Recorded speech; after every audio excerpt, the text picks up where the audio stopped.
Chapter 3: WHMIS Labels. Labels and hazard information.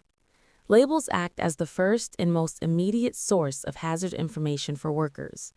They are the primary alert system on the container itself. There are two main types of labels: supplier labels and workplace labels. A fundamental rule is that all labels must be legible in English and French and must be kept up to date. If a label becomes damaged or faded, it must be replaced immediately to ensure continuous protection. Product requirements. Any hazardous product used, stored, or produced in a workplace requires a WHMIS label. This applies to products supplied by an external manufacturer or importer, as well as any hazardous materials that are produced or decanted within the workplace itself. There are no exceptions. If a product is classified as hazardous, it must be properly labeled. Types of labels. There are two primary types of WHMIS labels: a supplier label and a workplace label. A supplier label is provided by the manufacturer or importer on the original container the material originates from. It contains standardized information, including pictograms and signal words relevant to that material. A workplace label is required when a product is transferred from its original supplier container into another container, such as into a spray bottle or other container. When a supplier label becomes illegible, or when a hazardous product is produced in the workplace, a new label should be made as well. Workplace labels have more flexibility in format, but must contain critical information for safe handling, as well as being clearly legible and in clear, plain language for staff to understand. Supplier labels. A supplier label must include specific, standardized elements which will help end users identify potential hazards involved in handling the materials, as well as protective and remediation measures. These are the product identifier, name of the product, initial supplier information, name, address, and telephone number of the Canadian manufacturer or importer, pictograms within a red diamond, a signal word, either danger or warning to indicate the severity of the hazard, hazard statements describing the nature of the hazard, and precautionary statements outlining recommended measures to minimize or prevent adverse effects from exposure, including advice on prevention, response in emergency, storage, and disposal. Supplier label requirements.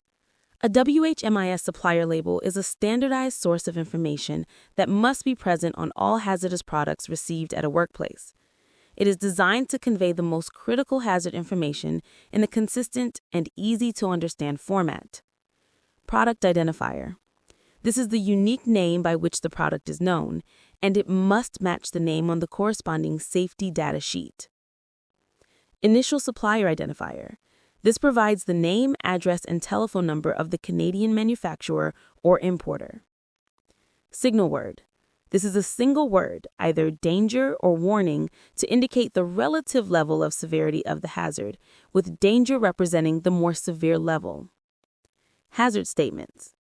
These are standardized phrases that describe the nature of the hazard, such as causes serious eye damage or highly flammable liquid and vapor.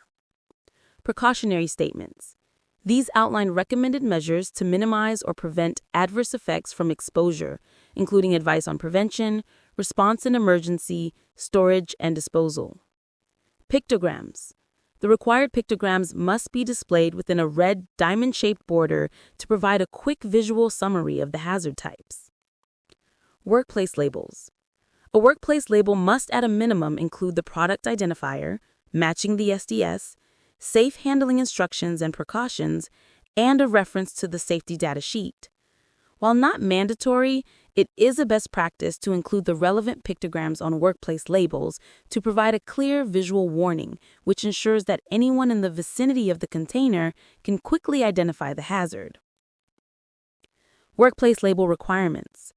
A workplace label is required whenever a hazardous product is decanted into a secondary container, a supplier label becomes damaged or illegible, or a hazardous product is produced in-house. Product identifier. The label must include the name of the product that matches the SDS. Safe handling instructions.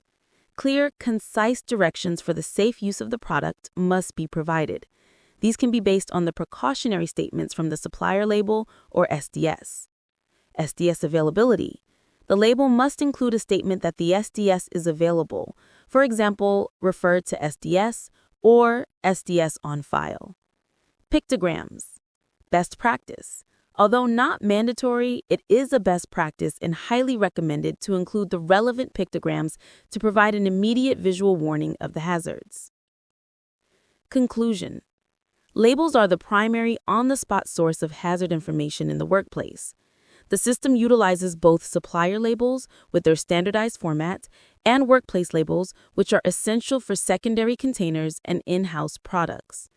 The critical takeaway is that every hazardous product must have a legible label that provides clear identification of the material, its hazards, and the basic precautions for safe handling. Ensuring labels are always present, understood, and up to date is a shared responsibility that is vital for daily safety.